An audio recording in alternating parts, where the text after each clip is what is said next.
ఈరోజు నేను ప్రధానంగా ఏంటంటే ఈ జిల్లాలో కొన్ని పేపర్లు రాస్తూ ఉన్నాయి.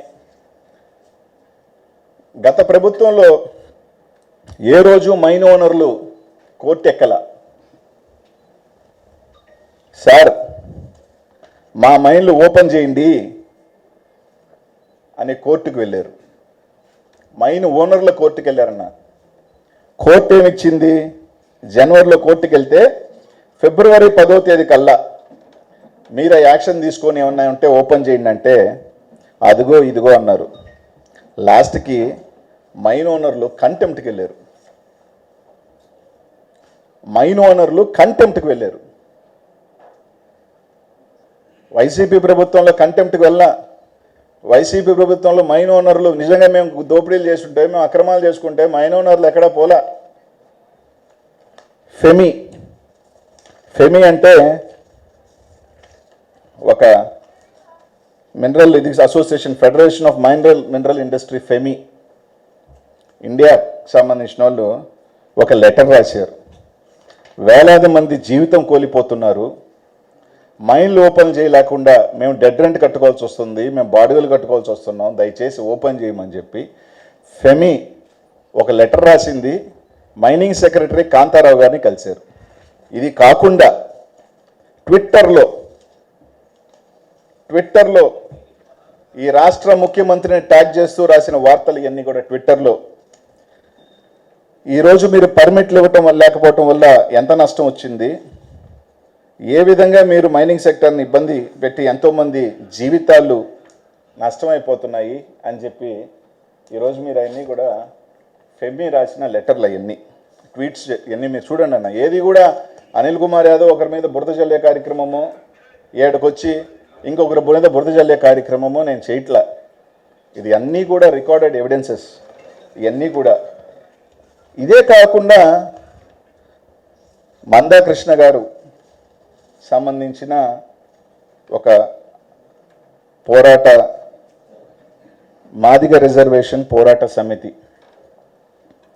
వాళ్ళు నెల రోజుల క్రితం కాంతారావు గారిని అంటే మైనింగ్ సెక్రటరీని కలిసి వాళ్ళు, సార్ మా సామాజిక వర్గం డైలీ లేబర్లుగా టిప్పర్ డ్రైవర్లుగా వాళ్ళందరూ జీవనాధారాలు బతుకుతున్నారు, ఈరోజు ఆ మైన్ల మీద నెల జీతాలతో బతుకున్న వాళ్ళందరికీ మా పనులు లేవంటూ వాళ్ళు టెంపోలు వేసుకొని పోయి పామూరుకి వెళ్ళి కంప్లైంట్ చేశారు. ఇదిగోండి అన్న, ఇదేం అనిల్ కుమార్ యాదవ్ కంప్లైంట్ చేయించలా. కృష్ణమాదిగ గారు పెద్ద ఆయన కొద్దిగా ఇప్పుడు టీడీపీ ప్రోగానే ఉన్నారు అనుకుంటున్నా, పోరాటాలు చేసే పెద్ద ఆయన కొంచెం ఉన్నాడు. ఈరోజు వాళ్ళకి సంబంధించింది చేసింది ఇది అనిల్ కుమార్ యాదవ్ నిందే. ఇట్లా ఇవన్నీ చూసిన తర్వాత ఏంట్రా ఈ ముఖ్య కారణం, దీని వెనకాల ఎవరు బడా నాడు నడుస్తున్నారు అంటే,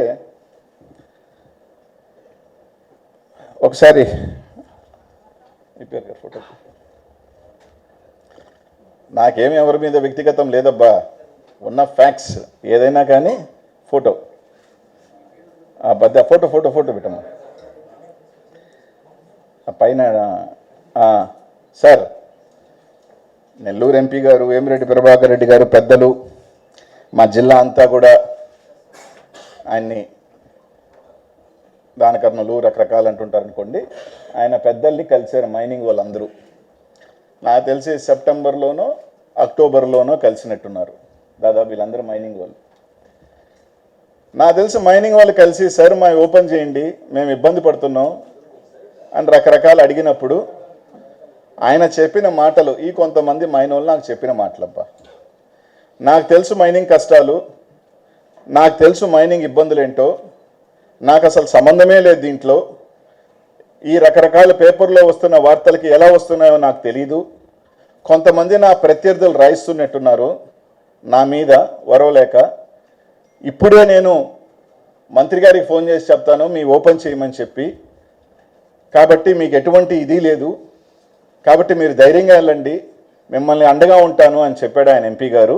ప్రజాప్రతినిధి గెలిచిన ఎంపీ గారు ఇది చెప్పారన్నది నేను విన్నా, నాకు తెలిసిన ఇన్ఫర్మేషన్. సరే కలిశారు, ఆయన చెప్పారు, పాపం వీళ్ళందరూ కూడా మంత్రి గారిని కలిశారు. ఓపెన్ అయిందో లేదో నాకు తెలియదు, నెల్లూరు అందరూ మళ్ళీ ఎందుకు రోడ్డు ఎక్కుతున్నారో నాకు తెలియదు. ఇక్కడి నుంచి డీడీ ఆఫీస్ కూడా వెళ్ళారు. ఇదంతా అయిన తర్వాత కంపెనీది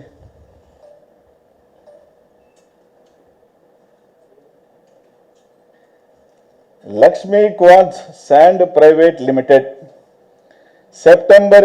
నవంబర్ 22వ తారీఖున ఈ కంపెనీ పెట్టారు.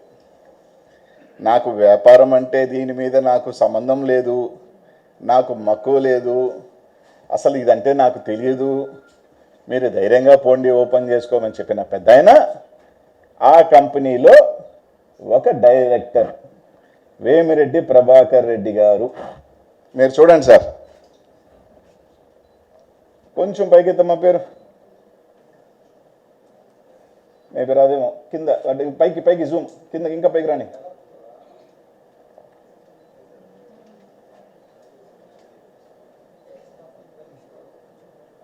సర్లే అదే అది కూడా చూసుకోండి కింద. వేమిరెడ్డి ప్రభాకర్ రెడ్డి గారు నాకు సంబంధం లేదని చెప్పిన వ్యక్తి, నాకు ఎల్లుంటే తెలియని వ్యక్తి, ఆయన ఒక కంపెనీ పెట్టారు. ఆ కంపెనీలో ఆయన డైరెక్టరు. ఇక్కడితో ఆగింది అనుకోవట్లా. దాదాపు గతంలో 20 నుంచి 25 మంది ఎక్స్పోర్టర్లు ఉన్నారు. 25 నుంచి 25 మంది ఎక్స్పోర్టర్లు ఉన్నారు. ఈరోజు ఎందుకు ఒక ఎక్స్పోర్టర్ లేడు? ఒకే ఒక ఎక్స్పోర్టర్ ఉన్నాడు. ఎవరు ఆ exporter? Lakshmi quartz private limited. అలా పైకి వెళ్ళు, పైకి ఇంకా కిందకి.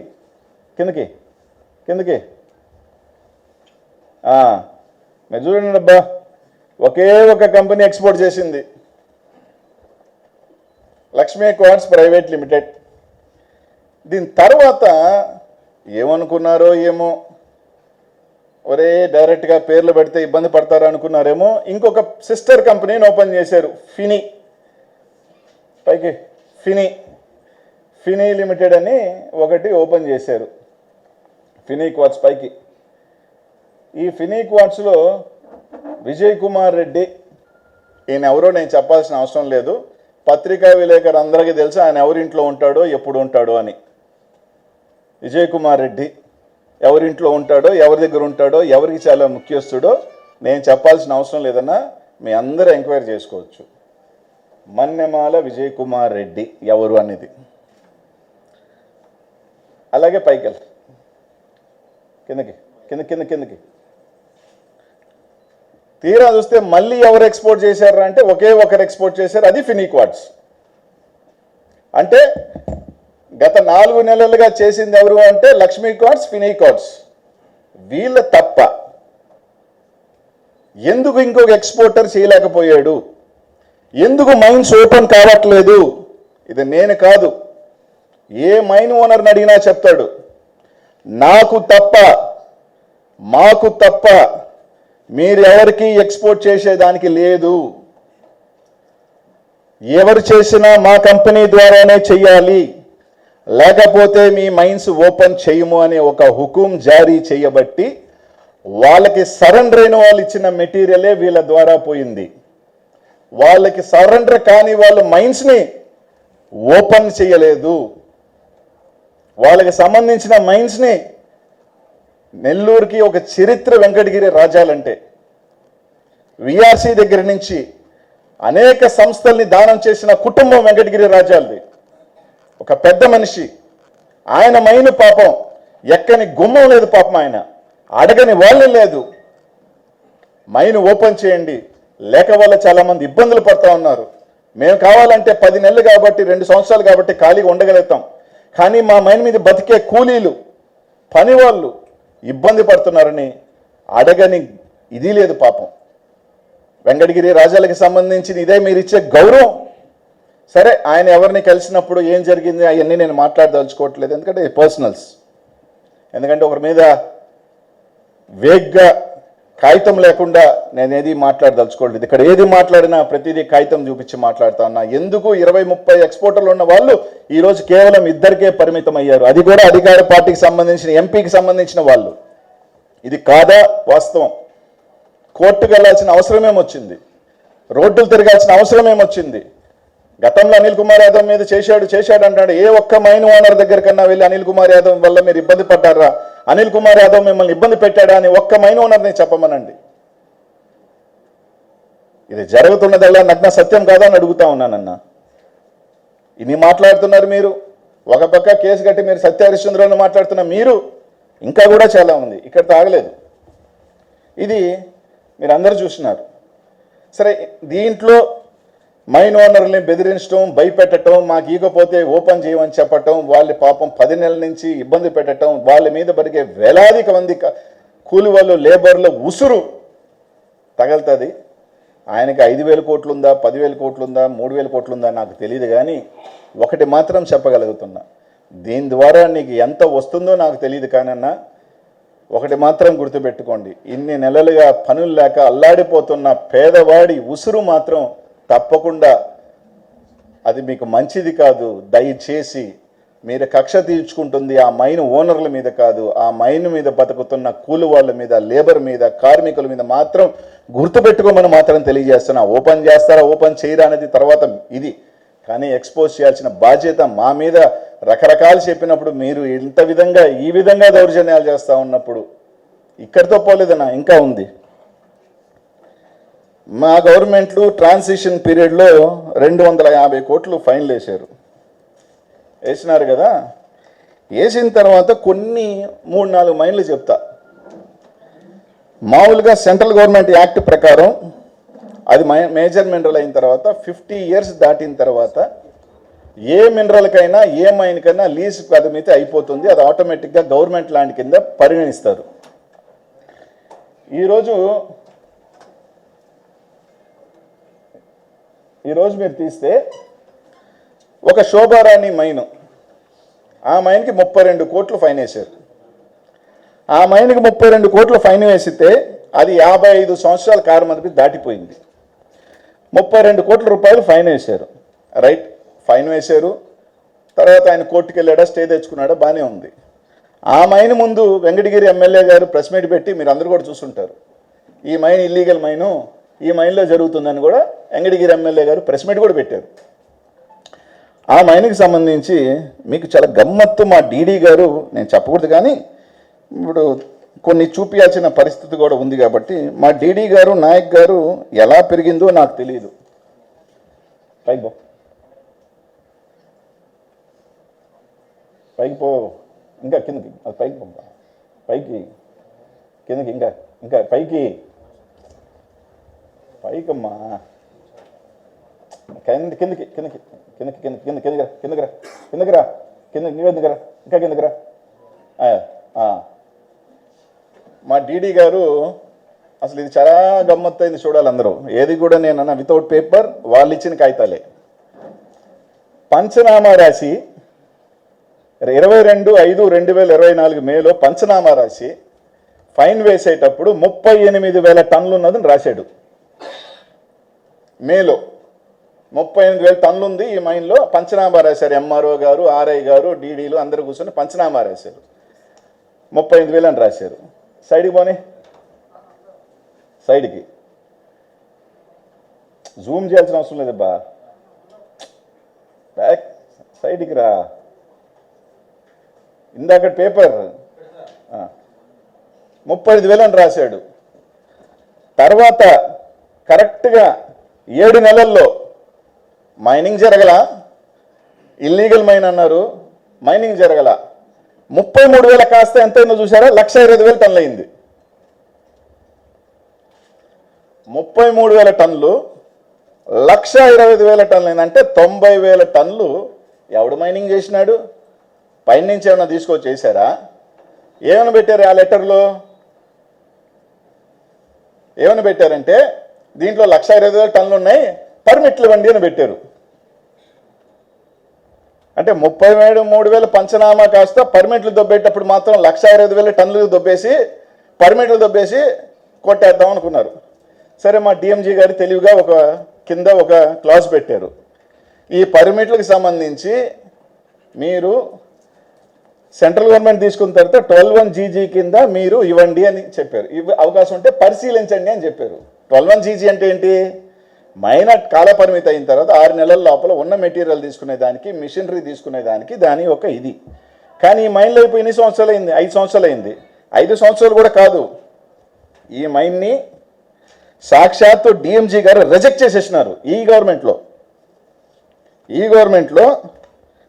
ఇది రిజెక్టెడ్ అని చెప్తే దానికి సంబంధించి ఏదో ఒక దొంగ తిరిగి పెట్టుకొని ఇది పెట్టుకోవాలని తీసుకోవాలంటే ఇప్పటికీ పర్మిట్లు ఇవ్వాల. కానీ మా ఎంఆర్ఓ గారు మన ఫోన్ చేసి అడిగితే, సార్ వాళ్ళకి ఆర్డర్ వచ్చింది సార్ అన్నారు. ఏ ఆర్డర్ అమ్మా అంటే ఇందాక డబ్బులు చూపించారు, ఇందాకంటే చూపించారు ఆర్డర్ కాపీ. దాని సారాంశం ఏంటంటే, దీని లెక్క నాకు ఒక లెటర్ పెట్టారు, 1,20,000 టన్నులు ఉన్నాయని డీడీ రాశారు, దీనికి ఈ విధంగా పర్మిట్లు ఇవ్వచ్చా లేదా పరిశీలన చేయండి అంటే ఆర్డర్ ఇచ్చేసినట్టేనా? దాని ఆర్డర్ ఇచ్చేసినట్టేనా? సార్ ఆర్డర్ అన్నారమ్మా, నువ్వు బాగా చదవండి, ఎస్ఐ గారికి ఎంఆర్ఓ చెప్పారు, బాగా చదవండి సార్, బాగా చదవకుండా మీరు ఇట్లా చెప్తే బాగుండదు, చదువుకున్న వాళ్ళు మీరు అంటే, లేదు సార్ ఇట్టు వచ్చింది అన్నారు. ఇప్పుడు గవర్నమెంట్ టైం అయిపోయిన తర్వాత ఈ గవర్నమెంట్ భూములా ప్రైవేట్ భూములా? 50 years దాటిన తర్వాత గవర్నమెంట్ ఆటోమేటిక్గా ఈ గవర్నమెంట్ ల్యాండ్స్లో సిద్ధి వినాయక, పద్మావతి, శ్రీనివాస ఇట్లా 50 సంవత్సరాల మైన్లన్నీ కూడా గవర్నమెంట్ ఎందుకు హ్యాండ్ ఓవర్ చేసుకోకూడదు? ఏది కూడా మేము ఏదో అనిల్ కుమార్ యాదవ్ వచ్చాడు బురద వేసాడని కాదు, నా మీద బురద వేసారు మీరు, ఓకే వేసారు, ఒకటైనా ఇలా సాక్ష్యం ఉందా? ఈరోజు నేను చూపిస్తున్నాను, ఒక రిపోర్ట్గా తీసుకోండి, వీటి మీదే కట్టండి కేసు. సరే మీరు చేయలేదని చెప్తారా? పైకి పోనీ కాదు. ఈరోజు అట్లా జరుగుతూ ఉంటే ఎంఆర్ఓ పోయారు, ఇదిగో ఈడో చూడండి అబ్బా, ఇది ఎప్పుడు పోయిన నెల 24న మా ఛానల్ 9 జయరాజ్ గారి దాంట్లో కూడా బ్రహ్మాండంగా వచ్చింది వార్త, అద్భుతంగా వచ్చింది వార్త. ఏది పెట్టు చూడండి, ఎంత పెద్ద ఎత్తున ఒక గవర్నమెంట్ భూమిలో జరుగుతుంటే దీనికి కేసు కట్టాలా? ఇది లైవ్ రికార్డెడ్ లాటిట్యూడ్ లాంగిట్యూడ్తో తీసింది, ఒక జీపీఎస్ సిస్టంతో తీసిన టైం, లాటిట్యూడ్ లాంగిట్యూడ్. ఇది 25/4 ఇది మొన్నటిది పెట్టు, 2 అదే సెకండ్, ఇది చూడండి అబ్బా, వీళ్ళు 2వ తేదీ, ఇది 2 days బ్యాక్ చూడండి అన్న. ఇవన్నిట్ల మీద కదా కేసు కట్టాలి, ఇట్లా అన్నిట్లు కదా. ఈరోజు నేను ప్రభుత్వాన్ని ఒకటే అడుగుతున్నా, మొన్న మైనింగ్ సంబంధించి ఒక 1 month బ్యాక్ క్యాబినెట్లో ఒక డిసిషన్ తీసుకున్నారు, ఏమని? టైం అయిపోయిన వాటిల్లో మెటీరియల్ ఉంటే ఆప్షన్ వేస్తామని తీసుకున్నారు కదా. ఈరోజు మేము అడుగుతున్నాం, డీడీ గారు ఒక దాంట్లో 1,00,000 టన్నులు ఉందని రాశాడు, ఒక దాంట్లో చూస్తే 50,000 టన్నులు ఉందని రాశాడు. మీరు ఉదాహరణకి సరే రేట్లు ఎవరంటే వాళ్ళు స్పెక్యులేట్ చేసుకుంటున్నారు కాబట్టి 30,000 అయితే 3 నుంచి 500 కోట్లు, 50,000 అయితే 500 నుంచి 800 కోట్లు, మీరు చెప్పినట్టు 1,00,000 అయితే 2,000 కోట్లు. ఆక్షన్ వేస్తే ఆ 2,000 కోట్లు వస్తే అమరావతికి మీరు అప్పు చేయాల్సిన అవసరం లేదు సార్. మీరు దాన్ని అప్పు కట్టి ఆ 2,000 కోట్లు మీరు అమరావతికి ఒక హైకోర్టు సెక్రటరీ కట్టుకునే దానికి ఉపయోగపడుతుంది. మా జిల్లాలో ఉన్న వాళ్ళకి ఇప్పటికే చాలా డబ్బులు ఉన్నాయి సార్, ఆ డబ్బులు పెద్ద ఎక్కువ. ఎందుకు 5,000 కోట్లు ఉన్న వాళ్ళకి మీరు ఇచ్చే 500 కోట్ల వల్ల ఏముంటుంది? ఆ 500 కోట్లు ఏదో మీరు ఆప్షన్ పెట్టి తీసుకెళ్తే మంచిది. ఇదంతా ఏది కూడా అనిల్ కుమార్ యాదవ్ ఒక నిందలు ఇట్లా ఇవన్నీ కూడా చూపిస్తున్నావు. ఆ మైండ్లో ఇంకొకటి కూడా చెప్తా, ఇదిగో ఎఫ్ఐఆర్ కాపీ ఇల్లీగల్ జరుగుతుందని ఈ ప్రభుత్వం ఒక వ్యక్తి మీద పెట్టింది, అమర్నాథ్ రెడ్డి. ఆ అమర్నాథ్ రెడ్డి మీద ఫైన్లు ఉన్నాయి. ఆ అమర్నాథ్ రెడ్డి మీదే ఈరోజు ఈ ప్రభుత్వం వచ్చిందో కేసు కట్టాడు. ఇప్పుడు ఆ అమర్నాథ్ రెడ్డి అక్కడ ఉన్నాడు. ఉదాహరణకి నేను ఇంకోటి చెప్తా, పాపం చాలామంది ప్రెస్ వాళ్ళు ఆ ప్రాంతానికి వెళ్ళారు. వెళితే ఆడొక 20 మంది 30 మంది గంజాయి కొట్టే బ్యాచ్, మందు కొట్టే బ్యాచ్, నెల్లూరులో ఉన్న రిఫ్రాపర్లు అందరూ ఆడు ఉండి, మీరు వెళ్ళేదానికి లేదు, మీరు లోపలికి వెళ్ళాలంటే అమర్నాథ్ రెడ్డి పర్మిషన్ కావాలి, లేకపోతే దారిలోపి ఈ విపిఆర్ మైన్స్ మీరు వెళ్ళేదానికి లేదు అని ఆపుతున్నమాట వాస్తవం కాదా? ఇది నేను కాదు చెప్పుకోకూడదు, కానీ మా పేపర్ వాళ్ళు పాపం లోపలికి వెళ్ళి తిరుక్కొని పరిగెత్తుకొని వచ్చారంట బండేసుకొని, ఎందుకు ఏడ కొట్టి చంపేస్తారనని. ఆ భయభ్రాంతాలతో ఉన్నారు. నేను ఎస్పీ గారిని కూడా అడుగుతా ఉన్నా, నెల్లూరులో మర్డర్లు జరుగుతున్నాయి, రకరకాలు జరుగుతున్నాయని చెప్తున్నారు సార్, ఇవన్నీ కాకుండా ఒకసారి మీరు సాయంకాలం ఎవరినైనా మఫ్టీలో పంపించండి, గంజాయి బ్యాచ్ ఆడ నిలబడి దారిని పోయే మగ ఆడబోతున్నా బండి ఆపడుతున్నారు, కారులో ఆడోలు పోతున్నా తనిఖీలు చేస్తున్నారు, వాళ్ళకి ఏం సంబంధం? ఆ మహిళలకి ఏమన్నా అయితే ఎవడి బాధ్యత? అయిపోయిన తర్వాత మీరు ఏదో సాంచేత గాలిన తర్వాత పట్టుకుంటారా? దాని గురించి అక్కడ ఏమి చేయరు. ఎస్ఐ గారు మాత్రం ఈ ఫోటోలు పాపం తీసి ఇట్లాంటి ఎక్స్పోజ్ చేయాలని ఒక ఇద్దరు పిల్లకాయలు వెళ్తుంటే మాత్రం ఊరోలు పట్టించారు అని చెప్పి కేసు కట్టారు పాపం. సరే పోనీలే, ఆ పిల్లకాయలు ఒక మంచి కారణం కోసం కేసు కట్టించుకున్నారు, ఇబ్బందిలే. కానీ ఆ ఎస్ఐ గారికి 5 రోజుల క్రితం ఒక అమ్మాయి పోయి ఈసారి బ్లాస్టింగ్ చేస్తున్నారు ఈ ప్రభుత్వ భూములు అంటే ఆ ఎస్ఐ గారు ఊరోళ్ళని కనుక్కున్నాడు, లేదంట. ఊరోళ్ళని కనుక్కుంటారా లేకపోతే ఆ ప్రాంతానికి పోయి విజిట్ చేస్తారా? ఆ బ్లాస్టింగ్ తగిలి రాయి ఎవడైనా ఇల్లీగల్గా జరిగి ఆ రాయి కన్నా ఎగిరొచ్చి ఎవడికైనా తగిలిపోతే ఎవరు బాధ్యులు? డీడీ గారు అయితే నాకేం సంబంధం, నువ్వు పోయి ధర్నా చేసుకోమ్మా, బ్లాస్టింగ్ నాకేం సంబంధం, ఇదికే నాకేం సంబంధం మాట్లాడింది నేను కాదు, టీవీలో చూసా. ఇట్లాంటి అన్ని అక్రమాలు జరుగుతూ ఉంటే కేసు ఎవరి మీద పెట్టాలా? అనిల్ కుమార్ యాదవ్ చేశాడు, అనిల్ కుమార్ యాదవ్ చేశాడు. పోనీ భగవంతుడు ఎట్లా రాస్తే అట్లా రాస్తుంది, వేసుకోండి అన్ని. ఎవడెవడున్నాడో, ఎవడెవడికి బ్యాంక్ ట్రాన్స్ఫర్లు ఉన్నాయి, ఎవడెవడు అన్నీ అత్యంత తుట్టేదో కదులుతుంది. బురద మా మీద లేచేసి చాలామంది కప్పుకొని తిరుగుతుంటారు. ఇవన్నీ కూడా రికార్డెడ్ ఎవిడెన్స్. ఈరోజు నేను ఓపెన్గా చెప్తున్నా, దీనికి సమాధానం చెప్పాల్సిన వ్యక్తి ఒక ప్రజాప్రతినిధిగా ఉన్న వేమిరెడ్డి ప్రభాకర్ రెడ్డి గారు చెప్పాలి. ఆయన సమాధానం చెప్పడా? ప్రజల ఓట్లేసి గెలిపించిన ఆయనేగా, ఆయనకు ప్రజల ఓట్లేసి గెలిపించారు కదా. ఆయన ప్రజల ఓట్లేసి గెలిపించిన తర్వాత ఒక కంపెనీ పెట్టి విలాదా చేస్తుంటే మైండ్స్ ఎందుకు ఓపెన్ అవ్వట్లేదని అడగాల్సిన, నీ దగ్గరికి వచ్చి సంబంధం చెప్పిన తర్వాత బాధ్యత తీసుకోవాల్సిన బాధ్యతగా ఒక పార్లమెంట్ సభ్యుడిగా ఆయనకి లేదా? లేదు నేను చెప్పను, నేను అతీతుణ్ణి, నా కిందున్న నలుగురు చేత ఏదో ఒకటి ఇష్టం వచ్చినట్టు మాట్లాడిచ్చేస్తాను, నేను తప్పించుకుంటాను అంటే కాదు. ఈరోజు నేను చూపించిన ప్రతి డాక్యుమెంటరీ ఎవిడెన్స్. మా వాళ్ళ మీద కేసులు కట్టారు, సరే అది ఓకే, జ్యుడిషియల్లో చూసుకుంటాం. దీనికి ఏమని కడతారు? అసలు ఇది ఇంకా ఎంత దౌర్జన్యం! మైండ్లో పని చేయకుండా మాకే అమ్మాలా ఇంకెవరికి అమ్మకూడదని చెప్పుకొని చేస్తూ ఒకే ఒక్క కంపెనీ మోనోపాలీ. అసలు there is a rule in central government, ఏది కూడా మోనోపాలీ చేయకూడదు అనేది ఒక రూల్ ఉంది. ఈరోజు మోనోపాలీ ఒక ఎంపీగా మీ స్థాయిలో మీరు చేస్తుంటే వేలాది మందికి పని ఉపాధి లేకుండా అల్లాడుతుంటే, ఇది నేను చెప్పే మాట కాదన్నా. ఇక్కడున్నా మీరు ఎవరైనా అనిల్ ఒక అబద్ధం చెప్తున్నాడని కాదు, మీరే వెళ్ళండి సైదాపురం అన్నా, అప్పుడు మేము బాగున్నామా అన్నారు. ఎస్, 10 మందిలో ఒకరో ఇద్దరు ఉంటారు, కానీ 80% మంది బాగున్నారా, సంతోషంగా ఉన్నారా ప్రాంతంలో? ఇప్పుడు ఎలా ఉన్నారు? పార్టీలకు అతీతంగా అప్పటికి ఇప్పటికీ పోయి కనుక్కోండి. మేము అడిగేదాల్లో ఒకటే, ఆ మైండ్లో ఓపెన్ చేయండి.